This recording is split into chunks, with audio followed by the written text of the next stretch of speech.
We have with us today a dear friend of mine, Tony Giordano, who not only you are a best-selling author, but you also are a very successful real estate broker. You have a marketing agency. You've been disrupting when it comes to social media in real estate, and we've been doing a lot of amazing things. I think social media has just become extremely more effective than it was. How you do it has changed. What works, what doesn't, that always is evolving. But the approach to just realizing it's where people exist and it's where human beings base themselves all day, every day, the power of it is more effective today now. Bill and Sally in Little Rock, Arkansas, who dabbled $1,000 towards a Bitcoin, are not who made it a multi-trillion-dollar global monetary system and asset. Some of the wealthiest people understand it. JP Morgan is a massive investor in it. How does somebody differentiate the BS from reality to be successful from an equity perspective in real estate? Ladies and gentlemen, welcome back to another episode of Level Up. Your host Alvaro. Robert RivanI. And we're bringing you another successful and interesting guest to tell you all about how they went from a very uncomfortable to a very successful life. So we have with us today a dear friend of mine, Tony Giordano, who not only you are a best-selling author, but you also are a very successful real estate broker. You have a marketing agency. You've been disrupting when it comes to social media in real estate, and we've been doing a lot of amazing things. Now let's get started with what just happened. We arrived on a seaplane. Do we really have to talk about this? And it's a very embarrassing moment in my life. What was going on? He was very scared on the plane. I was trying to console him the entire time. We have the B-roll, right, Fred?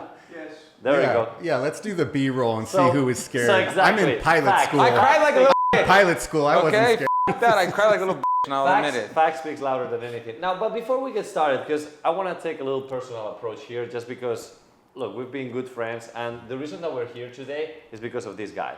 So, a few years ago, you invited me to speak for the first time in front of an audience, and it was here in Isla Morada. Yeah. You're a very famous keynote speaker. You speak all around the world, and I remember asking you, hey, take me on stage one day with you. And you did, and it was here in Isla Morada.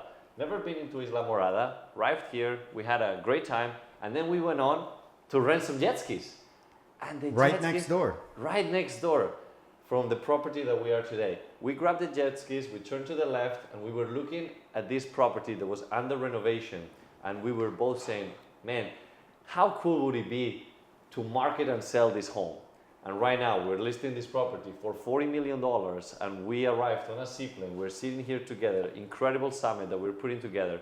So just wanted to take a moment to talk about the power of manifestation and the power of also associating yourself with the right people. Why don't you do the seaplane the first time with me? Why did you get me the jet skis? You should put me on a jet ski. I was down with that. Then you did the... That's up. But okay. I love it. But look, conversation for another day. Welcome to the podcast. Welcome to Level Up, baby. Welcome to Level Up. Thank you for having me. So let's start with the obvious. You have a book, The Social Agent, that have helped millions of agents to transform the way that they do business, and that's through social media. So how important is social media now with all the transitions to sell real estate?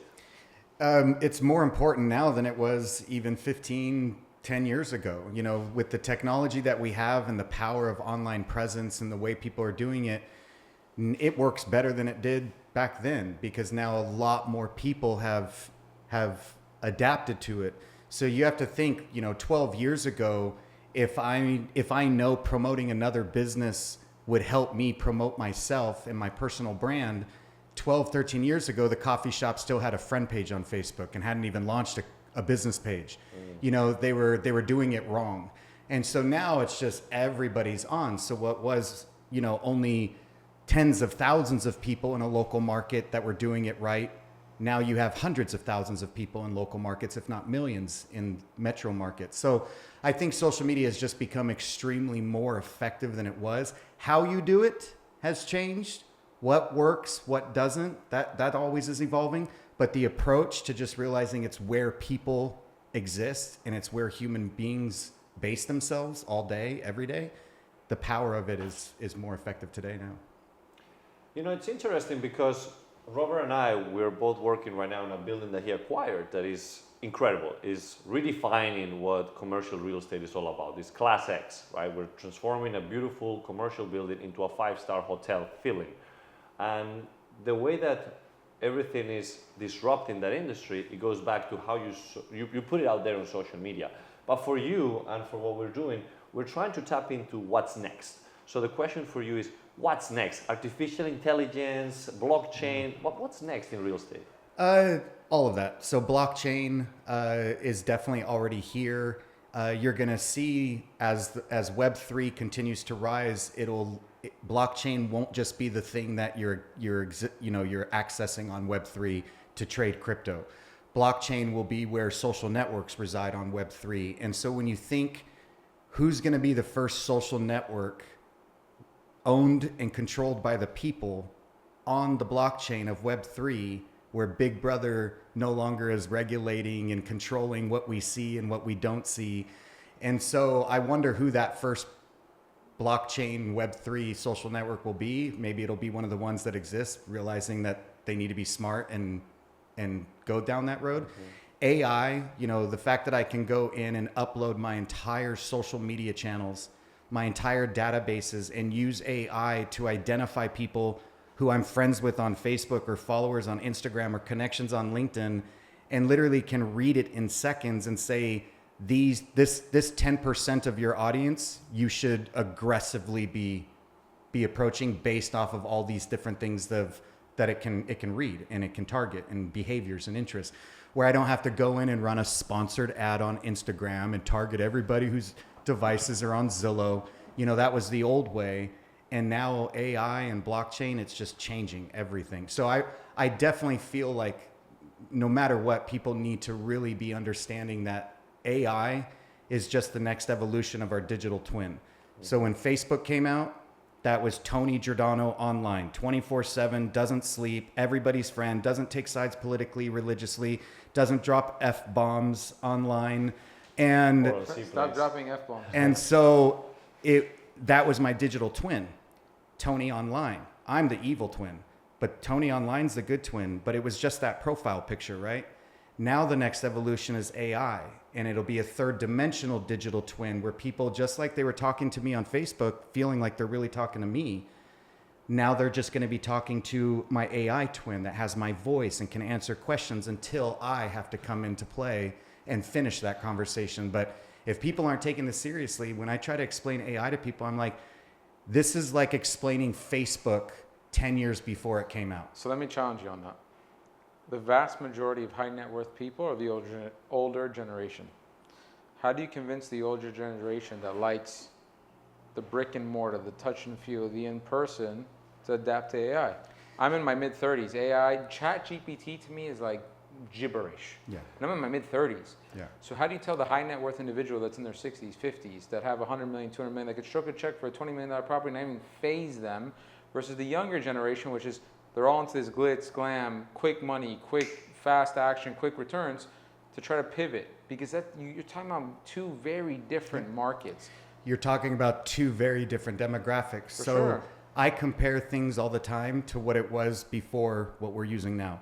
So 50 years ago or 30 years ago, if I needed to hit that demographic with an ad and I needed to hit a younger demographic, this one I'm running an ad in this magazine, and this one I'm running it in AARP magazine, and I'm going to go after that older demographic that has a higher net worth. So just because AI and technology is at our hands to build our personal brands and connect and get leads, I still have to know how to go offline and rub elbows with those high-end clientele that are going to charity events and foundations. That's what I was going to say. There's no one size fits all. Never. And that's what I want people to understand, because so many people are like, hey, the future is AI. And I get that. It is.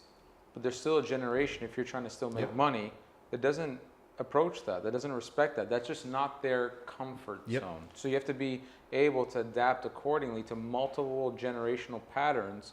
Because again, if someone's going to try to sell me something, I want to go see it, touch it, feel it. As a real estate investor, I need to. I'm not just going to be like, oh, you sent me sexy photos and a pretty video and I'm going to buy it. No, it doesn't you work. got to for walk me. it physically. For you have sure. to, but there's a lot of people like, oh, well, it's like Bitcoin or it's like this. I'll just buy it. I don't care. It's just instantaneous. I want the instant gratification, which terrifies me, because as soon as you get instant gratification, you don't do your due diligence. Nope. And that's terrifying for me. All about delayed But there is an gratification. in-between. I believe there is an in-between right now. You were talking about it in the panel. You were saying about fractionalization, tokenization.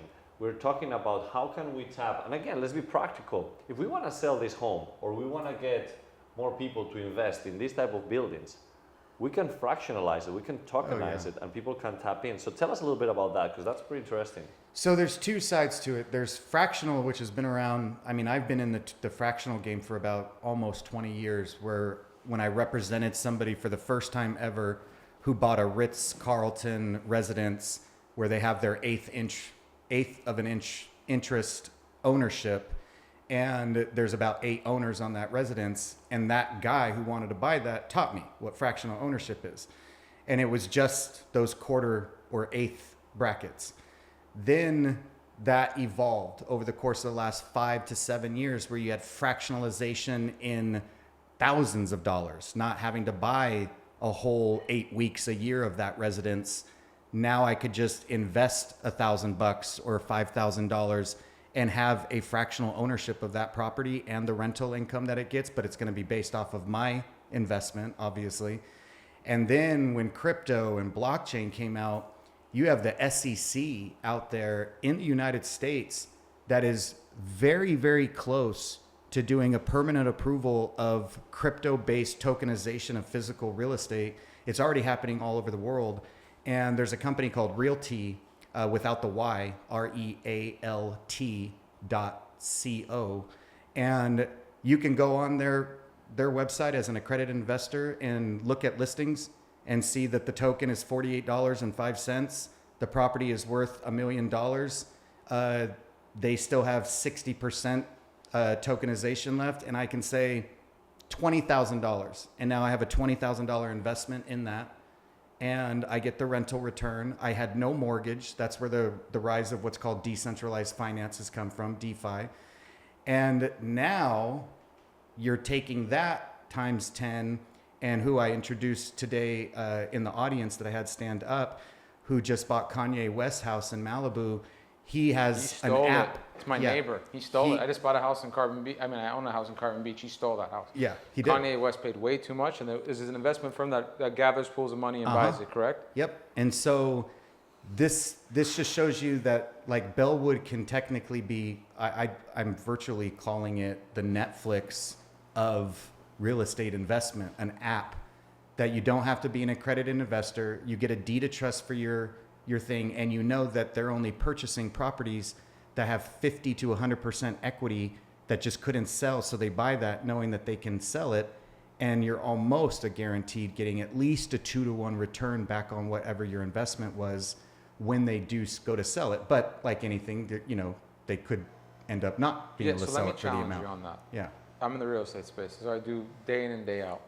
There are so many SOBs that are on social media that raise funds, that create money. I got this fund, I've got that fund, I buy this real estate, I buy this apartment building, and 95% of them are in the fee-based business.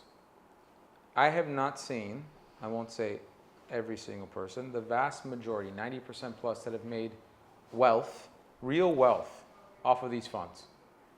Because the people that are taking these funds are trying to create income, asset management fee. Sure. Raise the money fee, this fee, that. It's just a fee-based business. So how does somebody who's listening to this, who actually wants to get wealthy, who actually wants to make money, right? You don't want to buy a property, make 5%. I can go buy a treasury. I could give less about that. How do they know how they're going to create wealth? Oh, they're going to blur me out for the rest of it, because I like to debunk the nonsense. I hate the people that take advantage of people that have the first 100 grand or 50 grand saved up, and you're going to be a freaking millionaire if you invest in my fund. Shit. Okay? Sorry. Shit. I call shit on 90% of these fraudsters, because they're saying, put your money with me, and in 10 years, I hope that you'll get double back. But while I'm doing that, I'm going to take 35% of the income. I'm going to charge you fee, and then you get nothing at the end of it. And if you do, great. If you don't, eh. Yeah. So my whole thing is, how do you separate the fraudulent people from the people that actually want to get you wealthy? Not give you an income stream, because I can go buy S&P 500, and that S&P 500 will be a better return than you could ever get in real estate buying a cash flowing asset. So for all the people who are listening, I'll make that very clear. Cash flow from real estate is bullshit compared to what you can do to stocks. Yep. Shit. And the whole thing about real estate being a safe asset, shit, I'm sorry. It's complete nonsense. So especially if you don't know how to invest in it. Right. You know, but even if you do, and I'm a very good investor, and cash flow is very difficult because you can't control interest rates. You can't control if a tenant walks and leaves. You can't control an earthquake. You can't control an earthquake. You can't control a hurricane. There's so many things that even if you're the best investor you are possible, that you cannot control versus stock market is what it is. You're betting on S&P 500, the top 500 companies. So I blab, but my point is, how does somebody differentiate the BS from reality to be successful from an equity perspective in real estate? For me, it's experience. So the longer you've been doing it, the more experience you have. If you don't have that experience, then I've always told people the reason I had great opportunity is because I always consulted with an attorney. I always had them look at everything. I was willing to make that investment in addition to the real estate investment of whatever it was, so that I know you're looking at everything and I can see. Am I taking risks? Sure.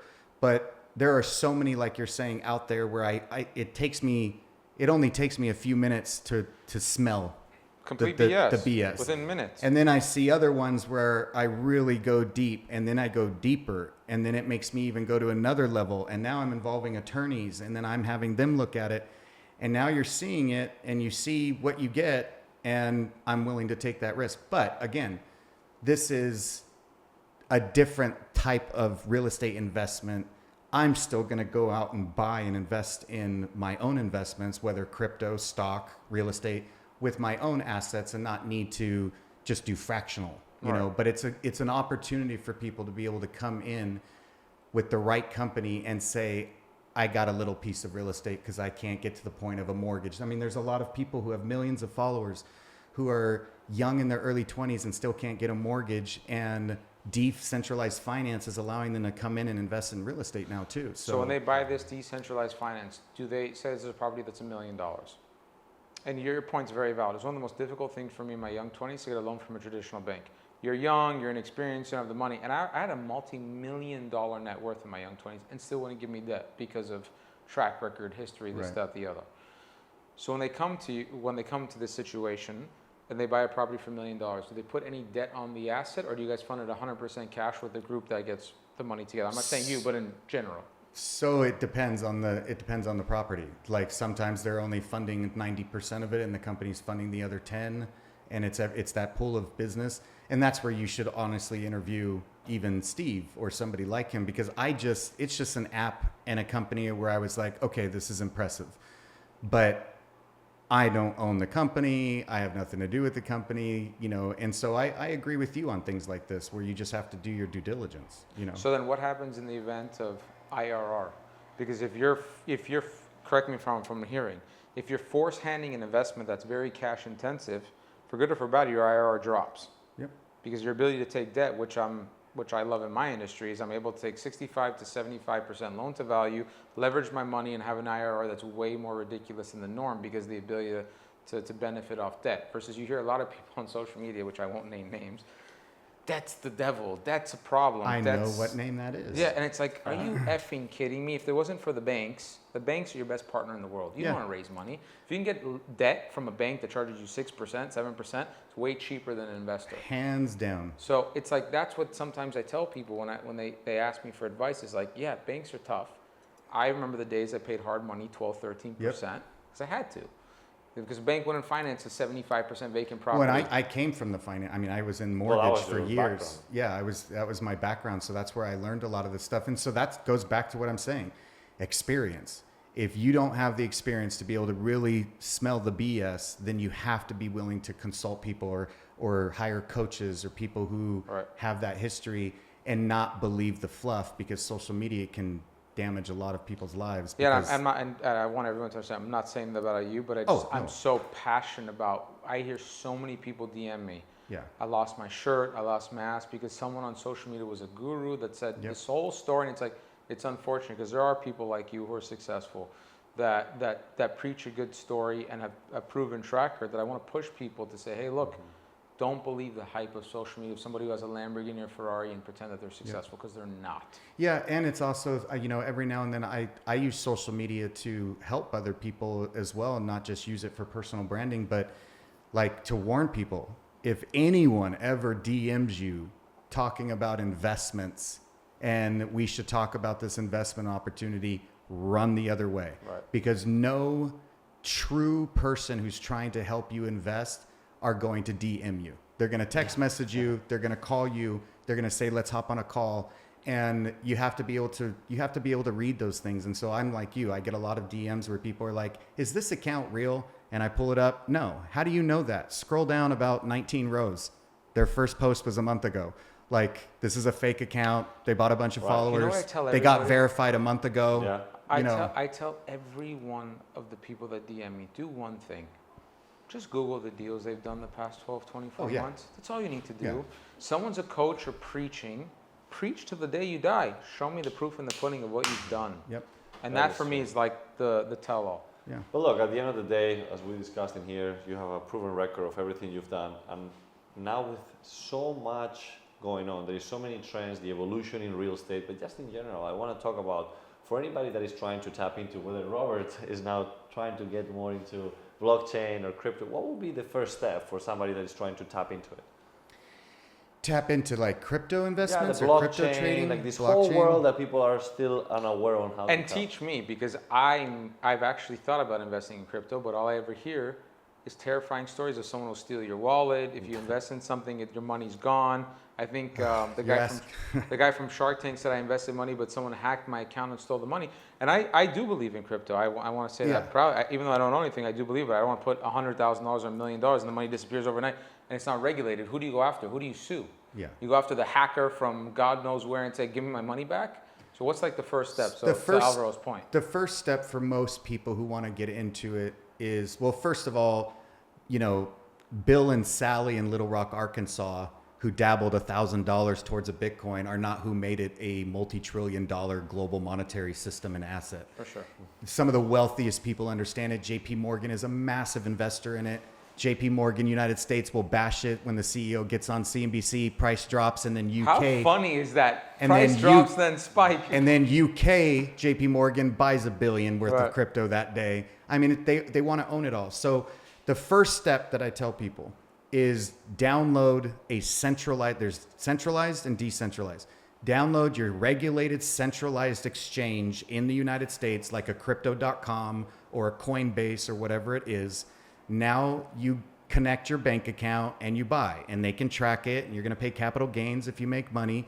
But it's pretty much a digital bank, just like Wells Fargo or Chase or whatever bank.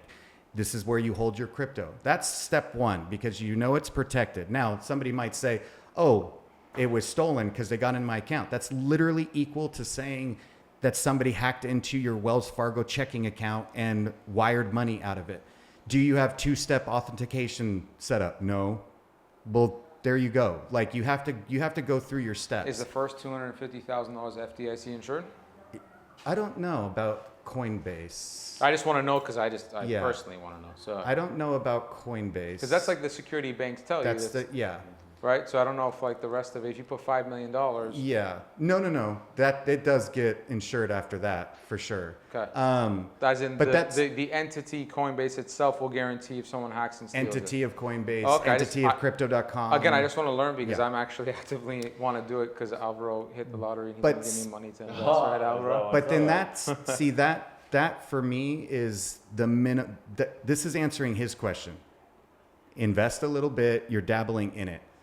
But advanced isn't on there. You go into the centralized exchange, you move everything to a decentralized exchange completely somewhere So else. what does decentralized mean for us folks? That don't Centralized is regulated. So I'm going to pay, it's in the United States. So it's offshore, a centralized exchange. onshore.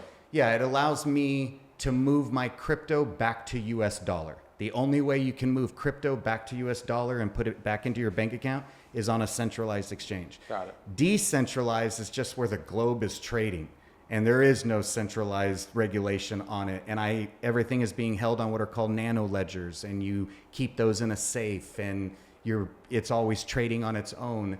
And then you have AI trading, and it gets way more advanced. So I don't hold anything in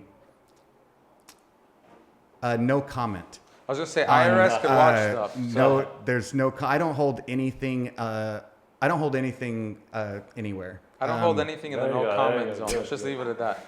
No, but it's important to know these details because, like, I hear people that are like, "Hey, I bought this thing," because I always think of Armageddon, right? You're right. If Same the here. world shuts down, What is someone going to do with a piece of paper that has a $100 bill on it? Nothing. You're going to wire money to somebody, and you're going to call BofA, hey, I need to make this wire. I need the money to this person next. Yeah. But crypto's instantaneous, and that's dangerous. Yeah. Because you can't do that any other way. Well, I would say for Armageddon, real world assets, you know, at the end of the day, I'm prepared for the stuff where it's not going to be tied to technology. So you have the blocks of gold sitting in your house? There we go. Because that's the... people like joke around like, hey, I have a safe with things of gold. Without like, question. What are you going to do? Carry that around when you have to transport 3,000 miles and have the block of gold with you? And then you're going to chop it up to this guy like, hey, I need food. Let me cut a piece of gold up and give it to you. Like, yeah, without question. Like there has to be some of that too. You can't just be in all these other investments. At the end of the day, if it hit the fan, you know, you got to have real world assets. You guys have real assets. Yeah. So just one question, because I want to combine, right, the real assets with the crypto, and we're in this beautiful $40 million home. We're trying to sell it. So with blockchain and with now all these opportunities of investors coming in to just buy a piece of it, how would you sell this property that way? I think this property has potential of, you know, the fact that it has the business tied to it and can be a great vacation rental place and stuff that can get a lot from what your client, the seller, was telling me. There's an opportunity for what he was saying last night of memberships. You know, splice it up into annual memberships where people buy a membership. They have access to this house. They do have a fee simple interest holding on the property as an investor. And he keeps 50% of the value, and you end up only selling 50% full of memberships. There's just a lot of creative things you could do with this Well, property. that's what I wanted to get to, right? Because it's not just black and white. Like nowadays, there is so many ways on how somebody can invest, how you can sell your assets, and how you can tap into technology. So we could be speaking here forever, and I know that we all have things to do as well. So I appreciate your time. And there's always a question that we ask all of our guests, which is, what does level up mean to you? Well, you know, my program is called Rise. So Rise, obviously, level up. And maybe that's why we speak on the same stage, because I'm Rise and then you're like 19 inches taller than me. So then you level up from after Are you trying to you say I'm rise. 19 inches shorter than him, so I have to be leveled down? I feel very hurt by Well, this. It simply felt like yeah. that. Well, screw both of you. I'm scared of heights. To me, to Jesus. level up, I always just go back to my fire department days when I was a firefighter. You know, the one rung, level up, just climbing the ladder each time. And it just means that you're getting to another elevation. So what is that elevation in your business? You don't want to level down, you want to level up. So I think it's just constantly accelerating. It's constantly shifting our mindset up. It's constantly pushing ourselves physically to get to that next level, spiritually, love. It's not just success. And I think that that's important when I talk to audiences, is when I even pitch your book, you know, level up is the same thing when I say succeeding. Success is not $ S's, you know, in the word success, but we always think that like success means money. It's leveling up and succeeding in so many different facets of your life and just trying to get one rung at a time. Because if you try to jump, you know, 2 or 3 rungs, you could get hurt. So it's just remembering one rung at a time, keep climbing. Love that. Well, Yeah. thank you, brother. We appreciate you for being here. Thank you. And Appreciate you thank for leveling coming out. up. All right, let's go Thank level you. up. Thank you. No problem.